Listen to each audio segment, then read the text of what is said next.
Ассалаумағалейкум қазақ елі, тіл майданы жалғасып жатыр. Міне нағыз демократиялық мемлекет Украинаның астанасында, Киев қаласында, міне Верховный Раданың қасында анау нені көрсетіп жүрші, мынау күзет. Жаңа полицейлер келіп ескертті, бұл жерге жақындауға бол, бірақ әне қарап тұр, бірақ маған рұқсат берді. Сондықтан міне сондықтан мынау айтады ғой, нағыз осы жерде единственным источником власти в Республике Казахстан является народ. Бірақ бұл қағаз жүзінде ғана, шынайы өмірде бізде әлі ондай бостандық жоқ. Міне мынау шіркін бостандық деген осы.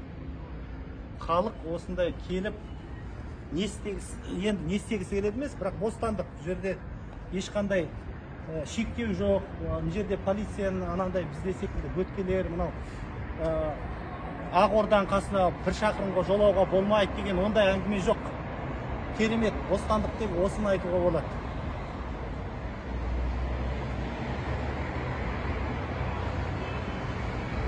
Сондықтан тіпті мынандай күзетте тұрғанда бұлай осындай күзеттің қасына жақындай алмайсың. Мынау Украина демократияның соншалықты дамыған мемлекет, менің өзім міне жақындап айта аламын. Мысалы, слава Украине деп айтсам да керемет, маған жолама деп ешкім кедергі жасап атқан жоқ. Болашақта қазақ елі де осындай демократия мықты дамыған ел болады деп мен толық сенемін.